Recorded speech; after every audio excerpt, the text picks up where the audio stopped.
Locus Podcast.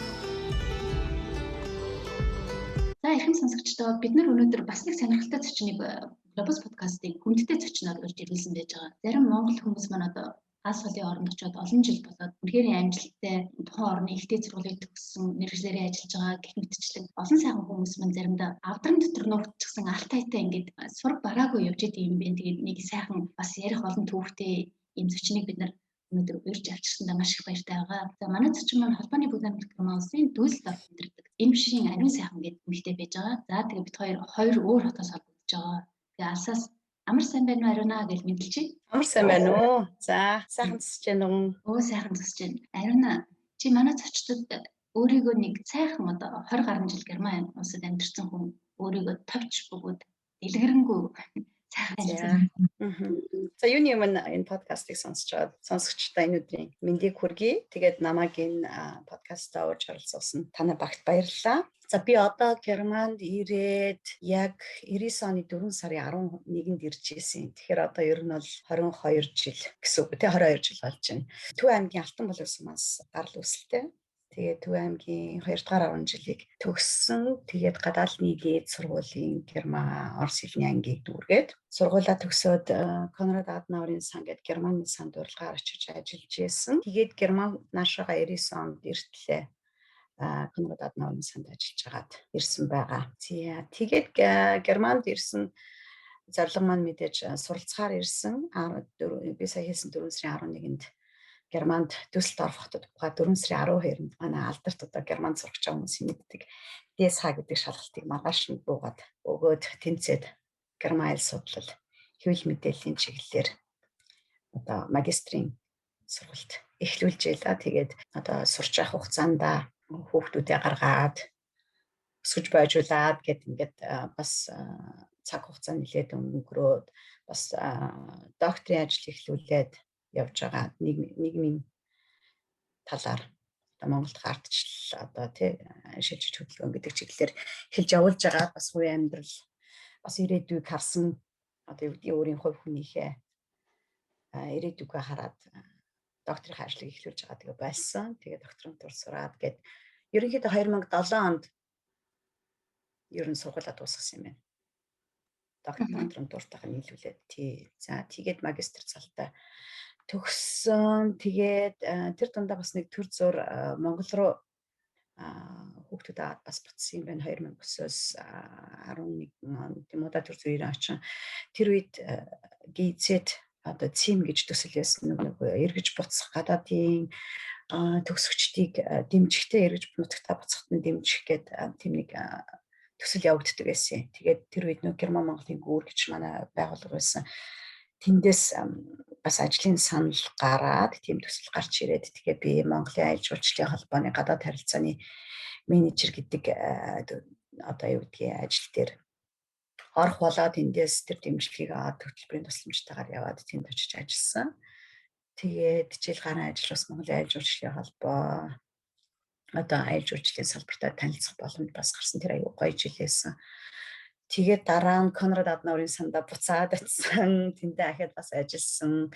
Тэгээд 2012 онд бас яг бас буцаж ирээд Германдаа буцаж ирээд бас хувийнхаа шаардлагаар гэх юм уу да. Ирээд 2013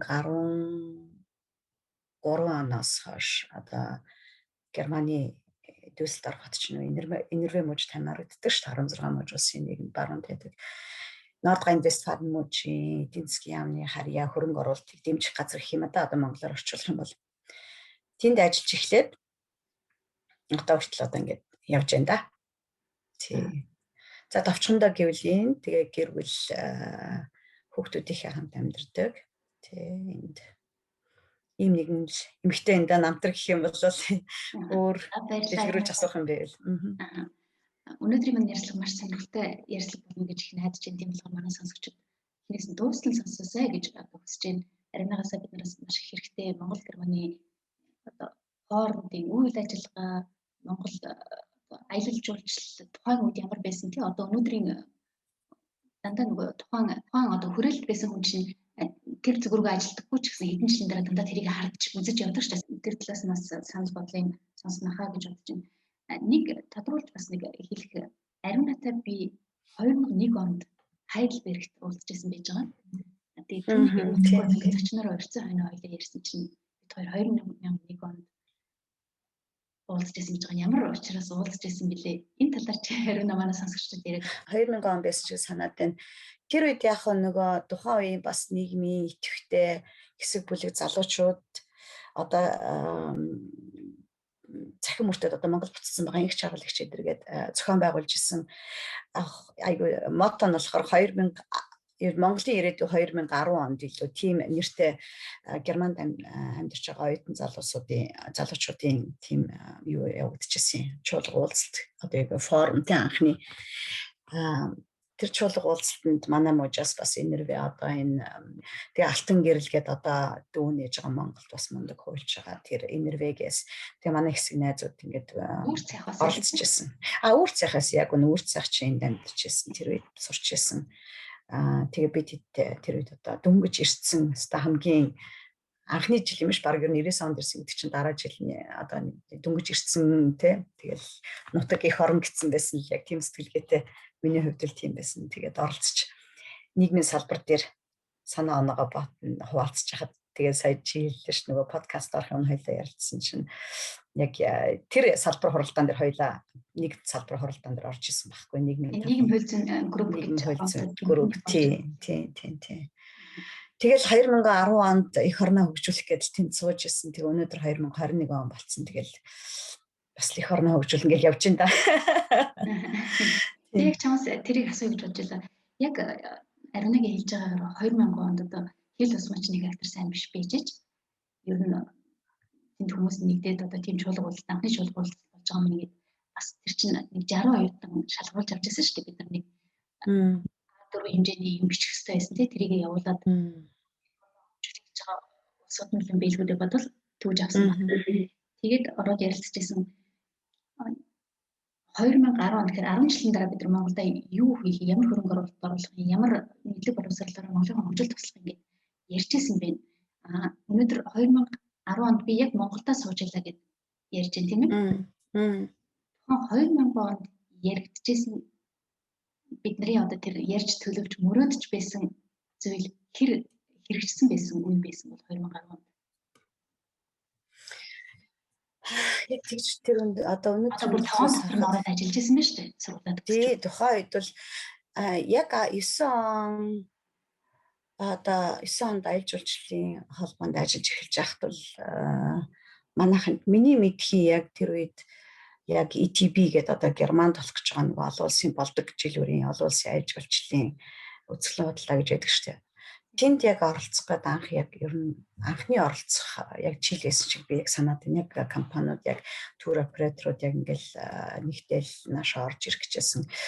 Би бол тэр үед бол аялал жуулчлалын холбоо ерөнхийдөө нэг зохион байгуулалтанд яг ороод гадаад харилцаагаа тэлжсэн юм уу гэж би яг бодсон. Тэгээд тухайн үед тэр тур операторуудын стандартчлалыг тогтоох гэл те бас энэ чинь нөгөө зүгээр нэг хүн очиод нэг гэр бариад хідэн гэр бариад юу гэдэг чинь те нэг өөр хүчтэй аялал жуулчлалаар очиж байгаа гадаадынхныг авчдаг тийм байгаагүй. Яг тэр үед яг стандартчлал тогтоогоод те яг ямар хүн ямар хэмжээтэй ямар байгууллага байх ёстой гэд яг тэр стандартчлалыг тогтоож исэн тэр жил байсан. Яг би тэрийг бас гардаж хийж исэн аялал жуулчлалын хамтаа тэр аялал жуулчлалын холбоо хамтраад тэгээд ирэхээр ер нь бол бас яг гадаад харилцаа яг ер нь олон улсын стандартчлалыг хараад хөгжиж нарийн хөгжиж өндөр түвшинд хөгжиж ирж байсан юм болов уу гэж би бодож байна. Тухайн үед бас аялал жуулчлалын холбоон тэр Койка Жайка гэдэг нөгөө олон улсын Солонгос Япон хоёр бас мэргэжилтэд ирсэн.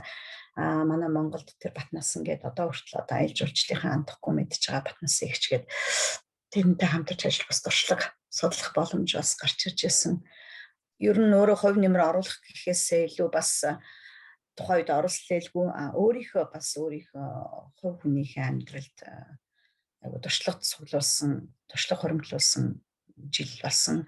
Тэгээд тэрнийхэд ер нь аялал жуулчлалын салбар ч айгу гой салбар юм байлээ. Ер нь бол бүх хүмүүс айгу тийм бүхэл салбар аялал жуулчлалын салбар чинь зөвхөн аялал жуулчлал гэж байгаа хэдий ч гэсэн бүхэл салбарыг хамаардаг айгу том салбар, айгу гой салбар юм байна гэдгийг би тэр богинохын хугацаанд олж мэдсэн. Тэгээ харамсалтай нь бас хувийн шалтгаанаар бас тэнд бас удаагүй тэгсэн ч гэсэндээ ер нь хангалттай туршлага хөрөнгөлүүлсэн гэж бодож байгаа. Тэгээд олон ч бас танилтай болсон аян жуулчлалын холбооны томчууд бас хувь нэмрээ оруулж ирсэн мундаг хүмүүстэй танилцж чадсан бас айгүй хувьтай гэж боддог. Өнөөдөр ч гэсэн тэднэртэйгээ бас холбоотой байдаг. Тэгээд буцаад Конрад Аденауэрийнхаа санд ирсэндээ нааша ирлээ. Конрад Аденауэрийн санд чинь тухайн үед ер нь 93 онд анх Монголд орж исэн нөгөө ЦДУ намын сан штэ ер нь бол тэгээд Монголд ардчлалыг хөгжүүлэх 93 онд одоо 90 онд ардчлал маань гарч ирж байсан гэж 93 онд яг энэ сан маань тэнд Монголд төлөөлөгчийн суурин төлөөлөгчийн газрыг нэгээд бас эхлээд үйл ажиллагаа явуулж ардчлалыг дэмжиж хөгжүүлэхэд ер нь өнөө хүртэл маш том хөрөнгө оруулалт хувь нэмэр оруулж явж байгаа ер нь оюуны болон улс төрийн энэ амьдралд маш том хөрөнгө оруулалт оруулж явж байгаа сангийн нэг гэж би одоо хүртэл харж байгаа ер нь бол анхнаасаа маш хүчтэй айгу олон ардчлалын одоо энэ хүчнүүдийг дэмжиж бас боловсруулах Герман Монголын хоорондын улс төрийн солилцоог айгу том сайн хийж исэн. Тэгээ энд бас би өөрийнхөө хувь нэмрийг оруулж чадсан. Гэхдээ бас баярлж явдгийн. Бас одоо хүртэл Конрад Аденауэрийн санда хайртай. Ер нь бол миний ажил мэргэжлийн гарааг эхлэж бас төлөвшөх одоо Германд ирж төлөвшөх энэ суурил тэр газар тавигдсан. За бас энэ ташимд герман хэлтэй сонсогчдоос орхуулж хэлэхэд Конрад Аденауэрийн тухай маш гол баримтат кино байдаг билээ герман хэл дээр. Тэгээ энэ кинон дээр энэ хүний одоо Койлонд өсч төрсэн амьдрал, хувийн амьдрал, гэр бүлийн хүний тухай тэгээ дээрээс нь одоо өндөр настай хүртэл төрийн төлөө зүтгэжсэн Германы хамгийн анхны канцлер байсан. Энэ түүхийг мэдж сурахаас гадна бас Германы улс төрийн амьдрал, Германы үүх түүхийн талаар давхар одоо мэдээлэл авах юм боломжтой сайхан кино байдаг билээ шүү гэдэг. Та бүхэндээ сонирхол хэлье.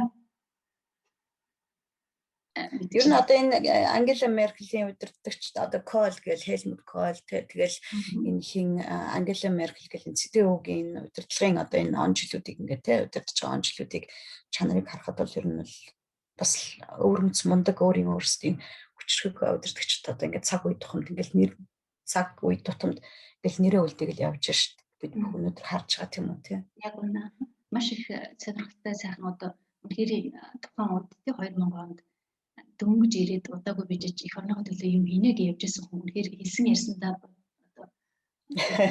их орн руу хаяа чигэд явж байна гэж энэ дэр хүний талаас нэг юм асуу гэж бодчихлоо. Германд жишээлбэл нэлээд хэдэн жил болж байгаа юм байна шүү дээ Монгол руу. Тэгэхээр хүн чинь бас нэг юмд надад тасахтаа их хурдан хүмүүс энэ дээрээ одоо нэг хэдэн жил очиод Монголд очисон чинь жоохон төвөртэй жоохон дутуу явж байгаа учраас тийм харагдахгүй юм ч юм эсвэл зарим хүмүүс маань хэлсэн ярьсандаа байхгүй цагаа барихгүй хамгийн надад тийм тиймэрхүү хөрөнгөлт тэр орж ив тийм ялгаа харагдчихээгүү.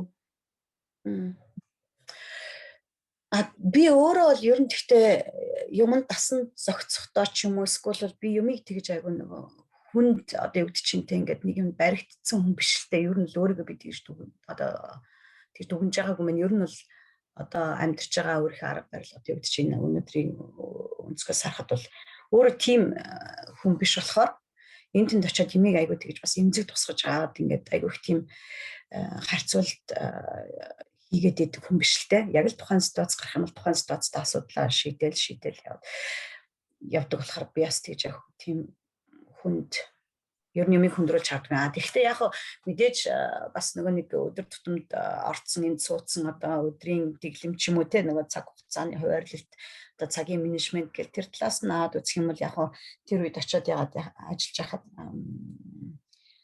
бас мэдээж цаг байрлалт бол тухайн үед айгу сайн байсан байна. Миний хувьд одоо ер нь ингээд бодоход тэгээд юмыг ер нь айгу улс суурьтай хийдэг тэр чанар бас суудсан байсан. Ер нь ажил тэнд очиод ажиллаж байхад ер нь бас харагдчихсан.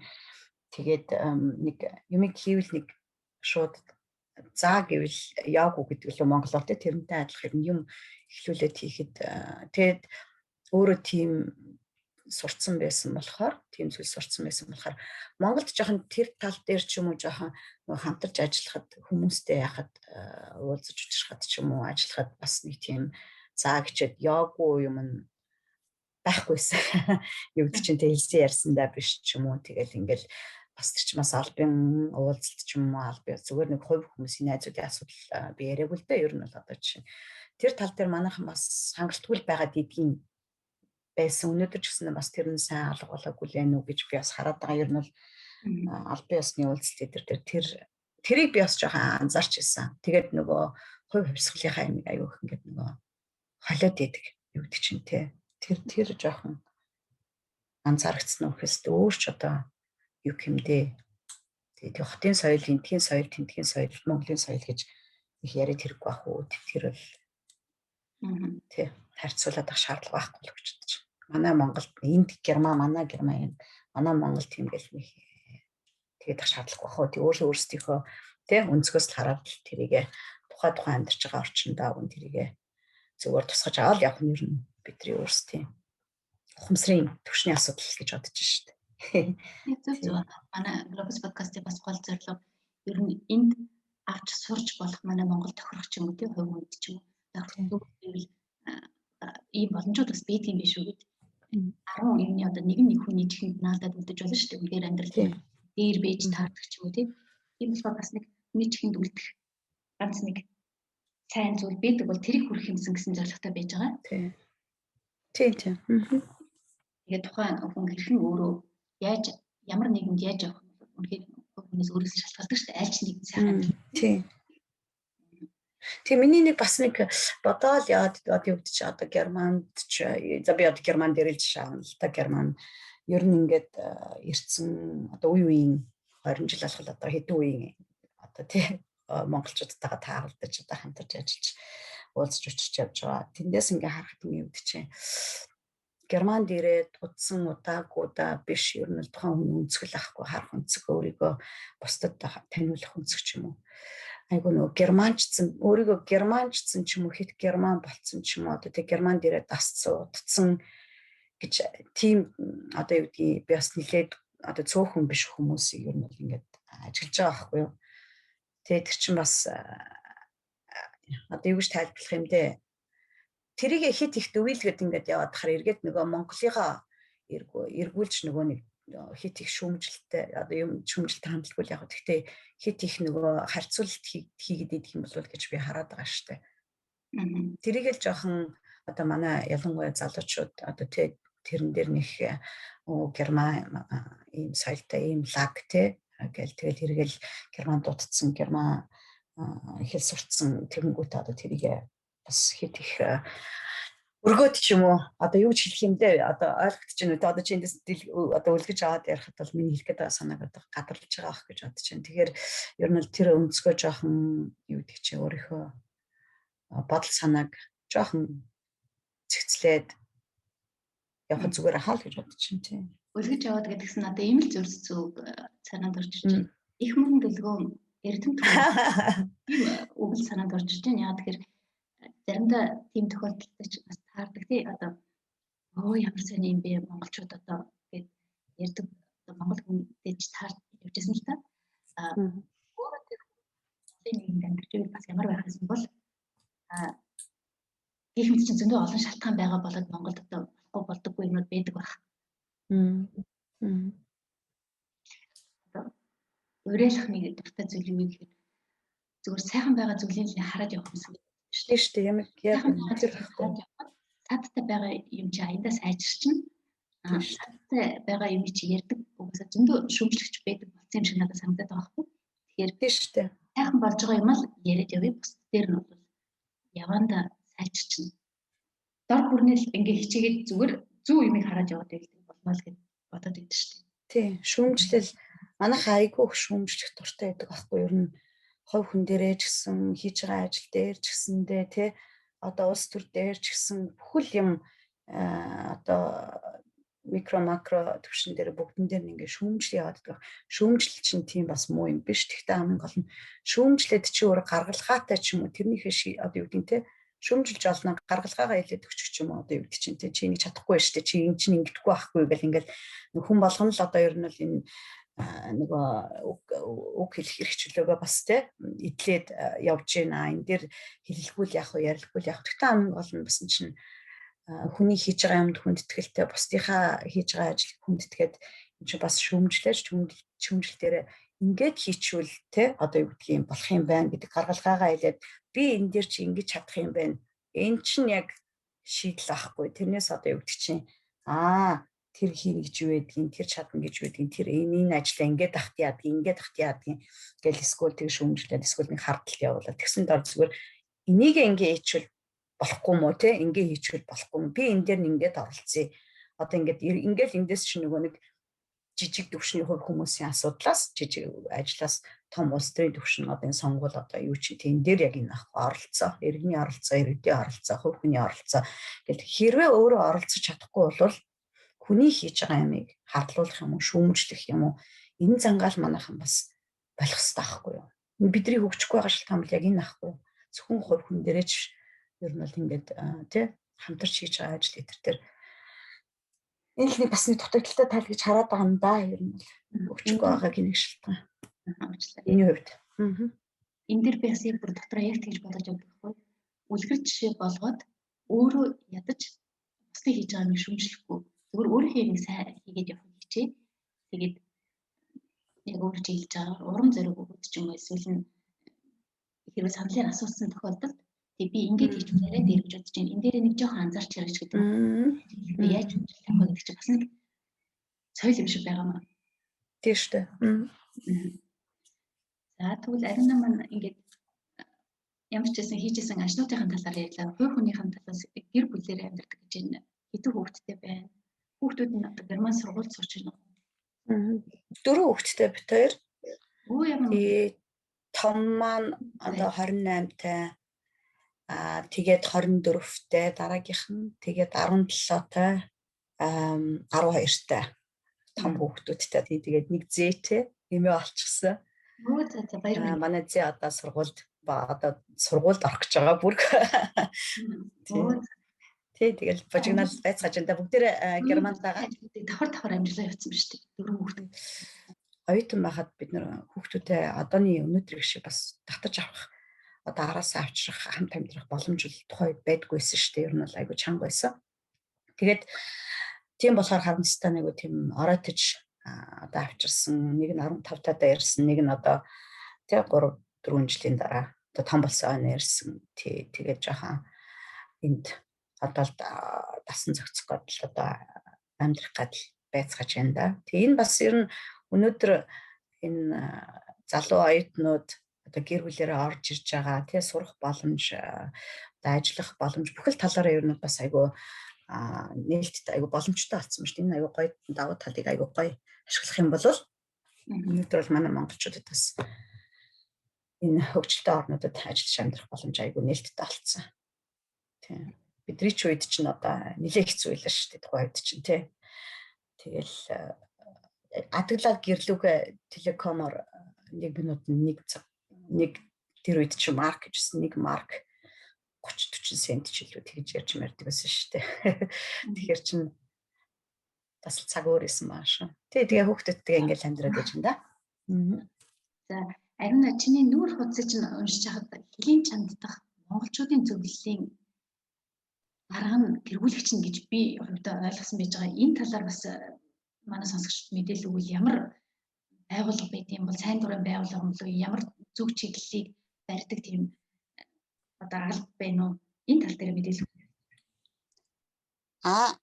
Хэлийн чанд монголчуудын зөвлөлийн тэргүү мэргүүн бол биш шүү. Тэгээ буруу мэдээлэл чинь ерөнхийдөө хэлийн чандх монголчуудын зөвлөлийн Европын бүс хариуцсан дэд тэргүүн гэдэг маш том алдар нэрийг одоо хариуцлагатай ажлыг сая 1 сараас хүлээж аваад яг 3 сараас эхлээд ажиллаа явуулж эхлээд байж байгаа юм. За энэ мэдээлэл өгөхийн тулд эхлээд бас яг нийгэмлэгээсээ эхлээд ярих гэж бодож байна. Би түрүү хэлжсэн 2012 онд найзуудтайгаа нийлээд үндэслэжсэн. Тэгээ 2013 оны 2 сард яг албан ёсоор Германд бүртгэгдээд тэгээд тэр зунаа эцэг эхчүүд маань хүүхдүүдтэйгээ хүүхдийн баяраа хийгээд тэгээд уулзж учирч явахдаа ер нь хэдүүлээ энэ хүүхдүүдээ тийм монгол хэлээ зааж сургая, соёлоо зааж сургая ингээд цаг хамтдаа өнгөрүүлжээ гэдэг одоо идэх санаагаа нэгтгээд ингээ манай нийгэмдхийн дээрх соёл сургууль яг эхэлжсэн түүхтэй. Тэгээ одоо бас 21 он гэдэг чинь 7-8 жил болчихлоо шүү дээ. За тэгээд бид эдийг үнэлж яхад одоо үнэлэхээс өмнө манай нийгэмлэг сургууль үнэлэхээс өмнө Германы Штутгарт, Нюрнберг, Берлин, Мюнхен одоо гээд хотуудад нийгэмлэг Монгол сургуулийн бас үйл ажиллагаанууд эхлээд явагдчихсан байна. За тэгээд үйл ажиллагаагаа явуулж байгаа энэ газрууд маань нэг уулзалтаад ер нь ингээд бие биетэйгээ хамтарч ажиллах, биений дэмжихтэй харилцсан биенээсээ туршлага солилцох үүднээс ингээд бүгдээрээ ингээд зөвлөл гэж байгуулъя платформын хэлбэрээр гээд Берлин дэх нийгэмлэгүүд маань ингээд Штутгартынхантай нийлээ санаачлаад ингэж эхэлжсэн түүхтэй. Тэгээд энэ маань юу гэхээр Герман дахь төрийн бас байгууллагуудын зөвлөл гэж үүссэн юм. За эндээс одоо хэлийн чанах монголчуудын зөвлөл гэдэг одоо энэ төрийн бас байгууллагад манайх шиг зохион байгуулалтанд орсон зөвлөлүүд эсвэл тухайн улсад амьдарч байгаа одоо бас монголчуудынхаа тооноос шалтгаалаад одоо хэдэн нийгэмлэг те зөвлөл байна уугүй юу гэдгээс шалтгаалаад яг хөө энэ зөвлөлд гишүүнээр ороод илсээд одоо явж байгаа юм. Тэгэнгүүтээ манай Германы төрийн бас байгууллагын зөвлөл маань удирдлагаа өөрсдөө тухайн жилдээ нэг жилээр эхлээд нийгэмлэгүүд ээлжлээд үйл ажиллагаагаа хариуцаад одоо явдаг байсан. Одоо 2 жилээр явж байгаа шинэ өөрчлөгдөд. Тэгэхээр одоо өнөөдрийн байдлаар бол Германы төрийн бас байгууллагын зөвлөлийг Берлиний майдр холбоо одоо аваа явж байгаа гэсэн.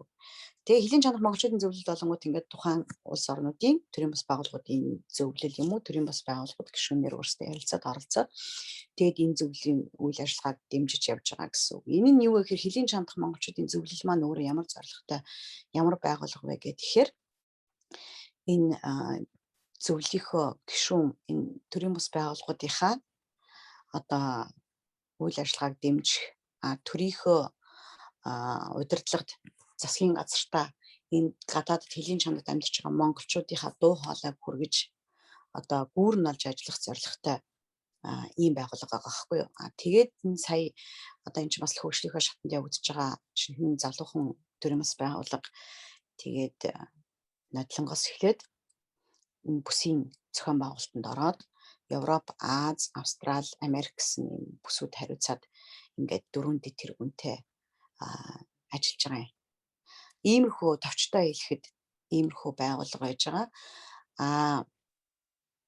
Европын бүс хариуцна гэдэг маань юу гэхээр Европт байгаа энэ хэлийн чанах монголчуудын зөвлөлийн гишүүн төрийн бас байгууллагуудыг бас нэгтгээд Европт амьдарч байгаа монголчуудын асуудал одоо тий хаана юу вэ одоо ямар асуудлаар хамтарч ажиллах уу гэдгээ Европ дотроо хэлэлцээд энийгээ хэлийн чанах монголчуудын зөвлөлдөө хүргээд тэгээд удирдах зөвлөлөө шийдүүлээд эргээд засгийн газарт одоо шийдвэрлэх асуудал одоо чинь сонгуулийн асуудлыг тий санал өгөх асуудлыг хэлийн чанарт амьдарч байгаа монголчуудын санал өгөх асуудлыг цахимаар шийдвэрлүүлэх ч юм уу тий одоо монгол сургуулиудын багш нарын нийгмийн асуудал одоо стандартчлалын асуудал тий улам одоо сургалт боловсрол дээшлүүлэх асуудал гэх мэтчлэн ер нь ингээд нөгөө хүмүүст тэр болго ингээд нүдэн тарагдаж гарт баригдаад идэггүй тийм одоо стратеги ингээ хэлчих дээр нь болчих واخ. Ер нь бол бодлогын чанартай асуудлууд дээр илүү төвлөрч төртэй хамтарч ажилладаг байхгүй одоо чинь гадаад харилцааны яамд ямар юу хөргүүлэх үү те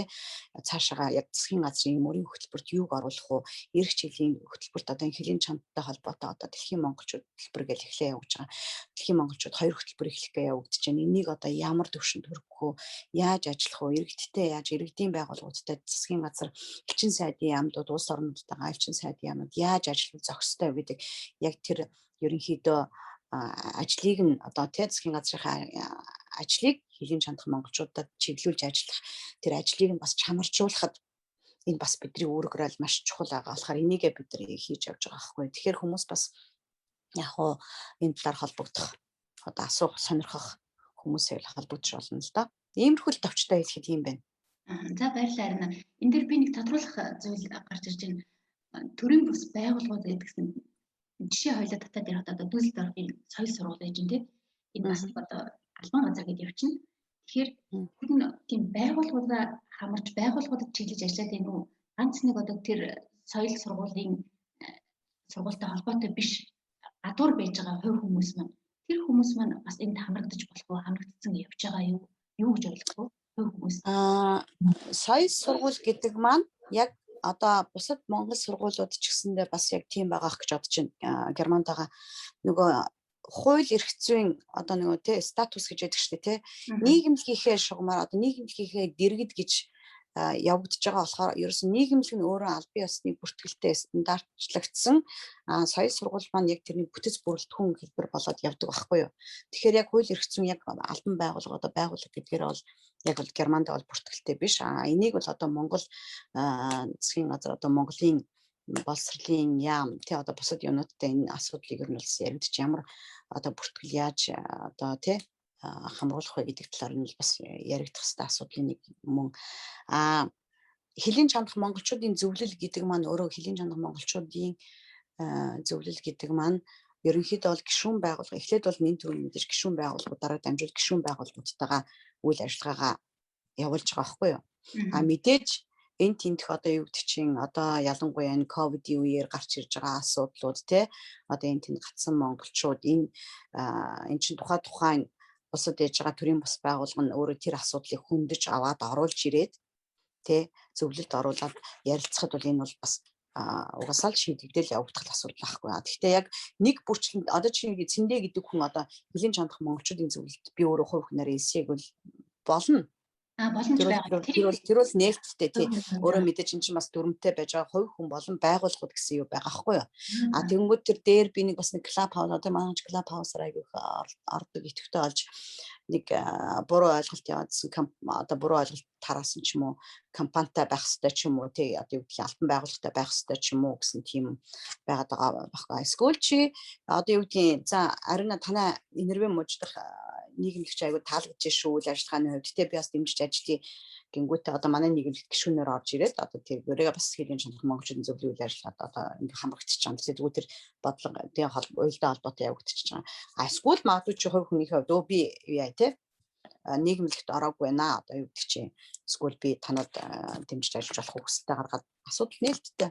Тэрээс одоо юу гэдэг чинь те тэгээд Тэнгүүд бид нар одоо чи цэндэ гэдэг нь одоо аль Герман улсын аль нийгэмлэгт би мэдэхгүй шүү дээ. Одоо юу гэдгийг одоо нийгэмлэгийн гишүүн биш бол нийгэмлэгийн гишүүн байж хахад бид нар тэднэрт угаасаа холбогдчихж байгаа байхгүй дам нөгөө бусад нийгэмлэгтэй уулзаад ярилцаад ахаар чи бид нар чи бас нэг Герман дотроо 3 сардаа нэг уулзна 6 сардаа нэг биеэр уулзна гэдэг тийм юутай байхгүй юу? Бас нэг харилцаанд харилцсан дүгдийг журамтай яг ковид гэдэл сүүлийн үед жоохон хоригдчиход байгаа болохоос шаа. Тэрнээс шил нийгэмлэгийн одоо ямар нэгэн гишүүн болоогүй тохиолдолд манай нийгэмлэгийн гишүүд тэрийг таних чамайг танихгүй ч юм уу те тэр тохиолдолд чиний ямар нэгэн эрх ашиг хохироод юм уу хөндөгдөөд явж байгаа тохиолдолд хэн чамд хөрхөө тийм үстэй бодоод одоо логишоор одоо бодоод үзэх чинь логикоор бодоод үзэх чинь тийм байхгүй юу тэгэнгүүтээ чи одоо зүгээр одоо би өнөөдөр яг ингээд сошиалд явагдаад байгаа ч юм уу тий одоо хэлийн чанах монголчуудын зөвлөлийг буруутгах гэж юм одоо Германы одоо зөвлөл одоо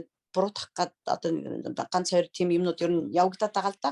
Энэ дээр би юу гэж хэлж байгаа нөхөд би одоо чинь чам дээр жишээ аваад хэлж байгаа байхгүй чи тэнд байж хахад бид нар чиний одоо өдөр тутмын амьдрал дээр гарч байгаа асуудал тэрийг мэдэхгүй учраас одоо чамд хүрч ажиллахгүй байхгүй ажиллаж чадахгүй. Тэнгүүд чи ямар нэгэн амар хүнд асуудал тулчлаа ковид үеэр ямар нэгэн асуудал тэнгүүд чи тэрийг хаагуур гаргахгүй чи сошиалаар л гаргаж байгаа байхгүй. Тэгээ сошиалаар гаргаж ирсэн нэг пост гараад ирэнгүүт өө тэгин тэд нар идэргээл те эн чинь ингээд ямар уул мөртэй вэ гэд чи хэрвээ үнэхээр чи эрх ашгаа одоо тий хамгаалуулах одоо юу гэх асуудлаа шийдвэрлэх ийм юутай бол ер нь нэг осны нэг хаалтан дотор нийгэмшээд нийгэм ямар нэгэн community-д ер нь хамрагдаж байвал эргээд эн чиний тий одоо бас л өдөр тутмын амьдралд асуудал шийдэхэд хөнгөл болохоо. Тэрээс одоо юу гэдгийг нэг намын нэг нийгэмлэгийн харьяалд ороод манайхны яг эндээс аваад үзсэнгүүд бас нэг асуудал гарч байгаа. Манайхан ер нь аягүй сайн дурын ажил юм уу нийгмийн одоо төрийн бус байгууллагын үйл ажил эдэртэй аягүй хойрог байдаг байхгүй юу? Тэгэхэд Германд амьдарч байгаа монголчууд одоо бас энийг мэдэх хэрэгтэй. Германд ерөөсөө төрийн бус байгууллага сайн дурын ажиллал бусад орнуудтай харьцуулахад одоо би бол тэгж харж байна. Маш өндөр түвшинд гэдэг шүү дээ. Бараг хоёр хүн нийлээл нэг нийгэмлэг байгууллага гэдэгтэй адилхан нийгмийн одоо тийм чи өөрийнхөө эрх ашигыг одоо хамгаалуулахын тулд хөндөхийн тулд эн чинь тэгж сайн дурын байгууллагуудыг ингэж үүсгэж сайн дурынхаа ажлыг аягүй сайн хийдэг байхгүй. Тэгэхээр манайх энэ дээр аягүй хойрог байдаг байхгүй. Тэгэнгүүтэл өөрсдөө тэрийг хийж санаачиж оролцохгүй мөртлөө эргээд тэр нөгөө хийж байгаа хүмүүсийн ажлыг эргээл нөгөө ямар нэгэн ус төржүүлэх нөгөө шүүмжлэх анх ярилцахын ихэнд хоёул ярьжсэн шүү дээ. Тэр юунд дандаа ярьж авч идэг байхгүй юу? Тэ? Нэг үгээр хэлэхэд ер нь ийм байдаг шүү дээ. За яг асуудал орлоо гэхэд би яг бай ийм болоод байна ч гэдэг юм уу, фэйсбүүкээр хүмүүсээс асуугаад хүмүүс мэддэг чаддаг, эсвэл нь буруу дутуу хагас дутуу хэлний асуудлаас болоод дутуу ойлгосон хүнээс сонссон юм а хэлээд нэгэндээ ингээд цаг алдчихснаас нэгдүгээрт хоёрдугаарт ер нь бас дандаа л хүнээс авах гэдэг, дандаа л мэдээлэл авчвал тэгээ болоо ингэж бас явж болохгүй бахаа гэж өөрөө оролцох хэрэгтэй шүү дээ. Нийгмийн идэвхтэй байна. Тэгээд ямар нэгэн одоо юу гэдэг нийгмийн тустай ажил хийн. Тэгээ сайн дурын ажил хийн гэдэг чинь бас тухайн хүний хөгжлийн л асуудал шүү дээ. Ер нь бол. Тэгээ өөрөө нөгөө тэрийгэ хийхгүй ээжж хүнээс юм нэхэл одоо тэгэнгүүтээ одоо Монголд байгаа хүмүүс юм бол дандаа бэлэнчилдэг гэдгсэн. Гадаадд байгаа хүмүүс ч гэсэн өөрсдөө тэрийгэ одоо юу гэдэг сайн дурын ажил хийгээд тийм юм хийж хамрагдаж чадахгүй байл юм чинь бас л бэлэнчлэхэд сэтгэлхэн сууж байна шүү дээ. Тэгээ яг зовлон тоочоод юм асуудал гараад ирэхээр л гівгэд хүн хайгаад тусамж хагаа явчихдаг. Тийм үстэй. Тэгэхээр одоо ер нь тэгээд авч өгөхийн Тэг Германд байгаа хүмүүс энийг сурах хэрэгтэй байхгүй юу? Ер нь ялангуяа das Lebensgeben und Nehmen ахгүй das Lebens nicht nehmen und nehmen. Тэрийг Монголоор буулгах гэж бисээ тарих минь гаашлаад.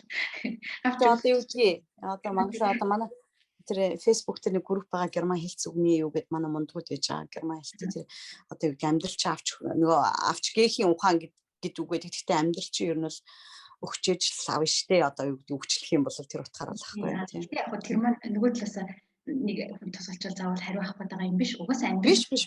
Тийм. Угаасаа амьдрал цаанаас авчиж өгдөг ийм өгөөтэй аваатай хорвоо гэдэг шүү дээ. Өгөөтэй аваатай хорвоо тий. Тэгэхээр тий. Дандаа өгөөтэй ч гэж бас хаашаа юм байх уу? Дандаа авах гэдэг бас нэг. Тиймэрхүү гэдэг хүмүүстэй хоёлоо бас дуулгачихад илүүдэхгүй хаа гэж бодож байна. Хоёлоо гадаад байдаг хүмүүсийн тухай гэж бас тэр сэдв рүү яриад орчлоо. Ер нь сайхан би англиас нөгөө Батагийн оруулсан мэдээнээс уншлаа л да. 93 дэлхийн 93 оронд 170 мянган хүн амьдардаг юм ба шүү дээ. Монгол хүмүүс. Албан тий статистик одоо тэгж гаргасан байна. Тэг гадаадд байгаа монголчууд юм. Тэгж 170 мянган хүн байдаг гэж байна. Тэгэхээр ер нь чиний хувь хүний хувьд одоо нийгмийн зүтгэлтний хувьд биш. Хувь хүний чинь хувьд энэ 170 мянган хүн маань артаа талынхаа гэр орныхонд ах дүүстэй найз нөхдөд ч юм уу жижигхэн ч гэсэн ямар зүйлийг одоо Монгол руугаа оруулчаасаа Монгол хүнд Монголын нийгэмд тустай одоо зам байдал юу байдгийг зуршил юу чи бариад очиосаа чамдаандаа хийгээд очиосаа нэг амрах гэж очихдаг ч юм уу бүр буцаж очихдаг ч юм уу нийтлэгээр нь тэгж бодож явдаг зүйл байдгүй. Яагаад энийг асууч байгаа гэхээр амтэн хүн хоёрын нэг бас том ялгаа хүн бусад хүмүүстэй нөлөөлж чадах тийм чадвараараа бас их ялгаатай шүү дээ. Амтэн бол бас нэг амтандаа нөлөөлдөг гэж байгаа байхгүй. Одоо шуурга нислэг гэхэд нөгөөдүүл нь тааж нисдэг ч юм уу. Гэхдээ хязгаартай. Хүн ансаас Махатма Гандигаар төсөлж ямар ч одоо Gewalt frei ч Монгол төр хүчирхийлэхгүй тэмцэл хийж байна гэдэг одоо харуулсан өнөө хүртэлтэй энэ түүхэн одоо хүн төрөлхтний түүхэнд том төв болоод үлдсэн байж байна. Энэ шиг ямар нэгэн тийм нөлөөлөх гэдгээр арай нэг илүү имийг харцсан юм чинь гадны оронд очиод. Тэгэд яг нөгөө бид нар чинь тэгэл амархаар нутагтаа очиж байгаа шүү дээ. Бид нар бол чинь 2 жил тутамд ер нь бол амархаар очиж байгаа юм. Тэгээд юм бол ер нь хөгжил хувь нэмэр оруулах одоо юу гэдэг чинь хөгжил гэдэг чинь ер нь айгүй жижигхэн юмнаас эхэлдэг гэж хэлээд байгаа шүү дээ. Нөгөө амьдралын аз жаргал гэдэг.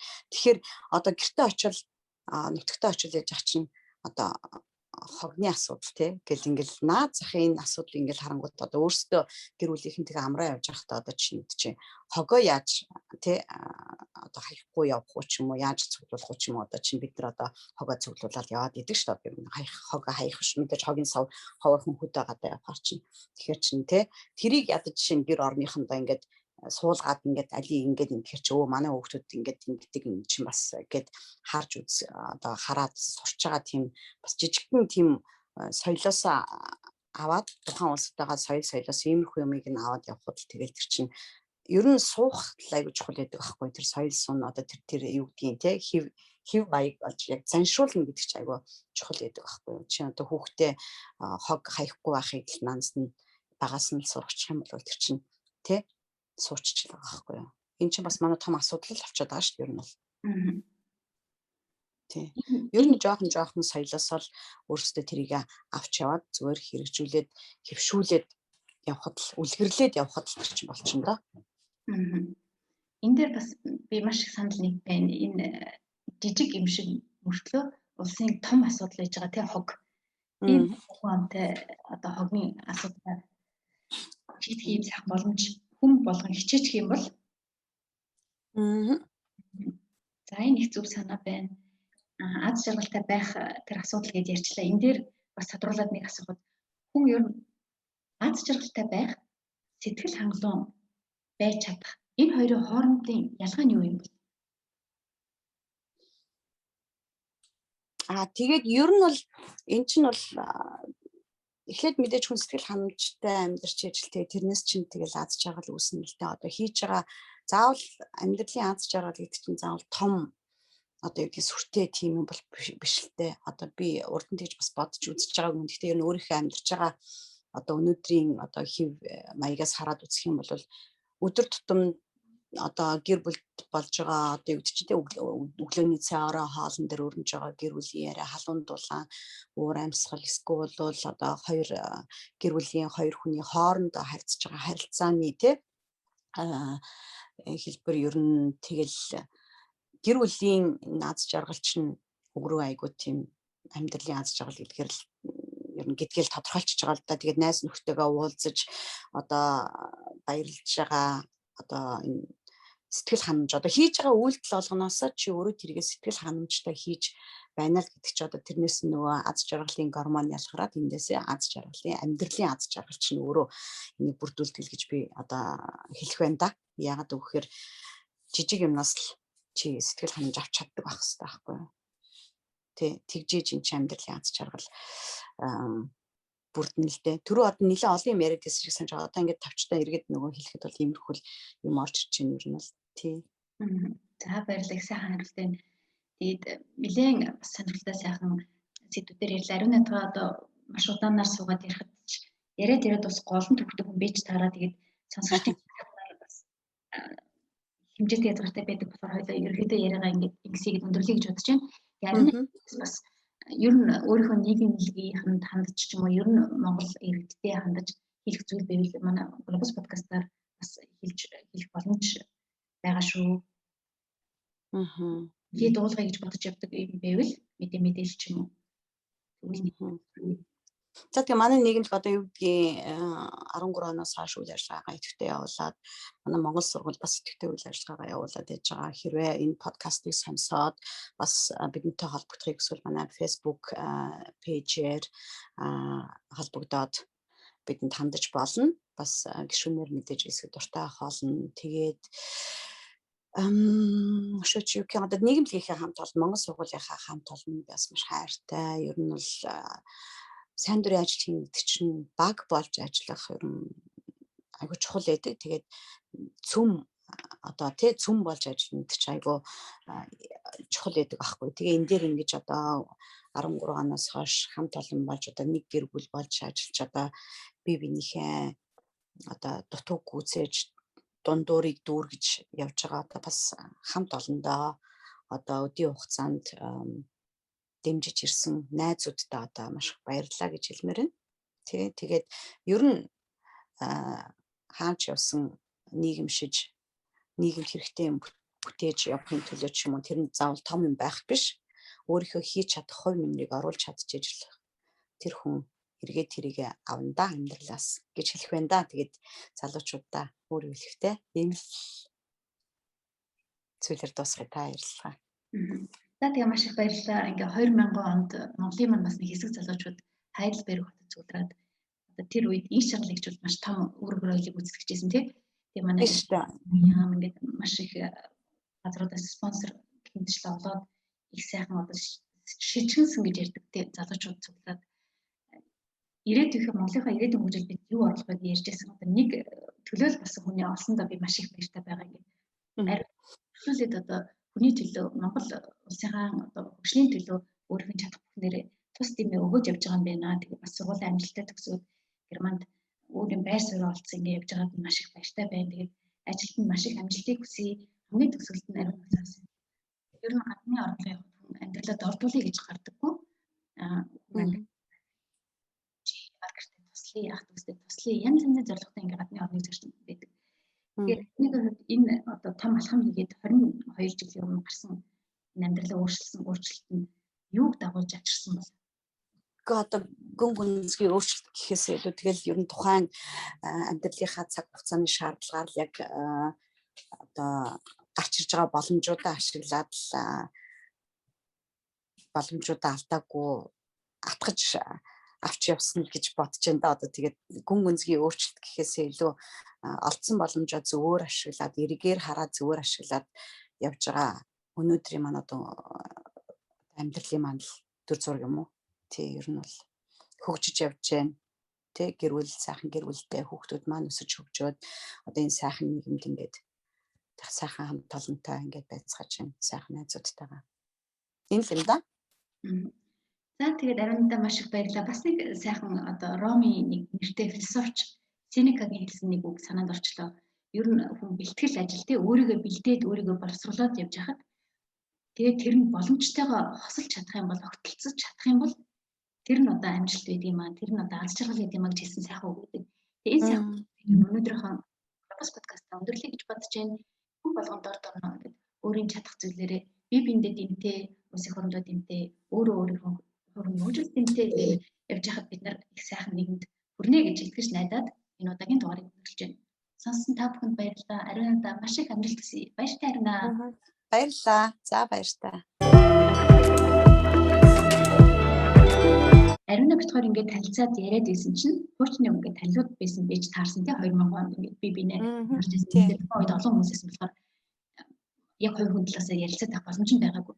Гэтэл сая ингээд ярьжсэн чинь бид хоёр 1986 илүү 87 онд Ариунаа хоёул найрамдал цусланд чи төв аймгаас би булган аймгаас очиж амжилт гэсэн байж таарсан тий. Тийм байна харин тий. Яагаад гэвэл би чамааг нөгөө төмний нэг влог эхлээд хөтлөөд орж ирээд явж байхад чи би энэ хүдийг энэ дуу хоолойг яг л би харсан яг л надтай их л ойрхон л байсан хүн байна гэл би яриад л нөгөө найзуудаа яриад энэ хаана харсан байх уу гэл би бодоол яваад исэн аахгүй юу. Тэгээд таараа хоёулаа нөгөө уцаар яриад яасан чи яг тэгэл Хайдлберг яриад тэгэл би нөгөө нэг эхлээд чи Төв аймгийнх уу эсвэл чи сургууль дахта нийгмийг идэхтэй байсан уу гэд ингээд нөгөө яриад те. Тэгээд тэгж эхлээд яг наримд уулзнаа ирсэн нэрээ тийм байсан юм.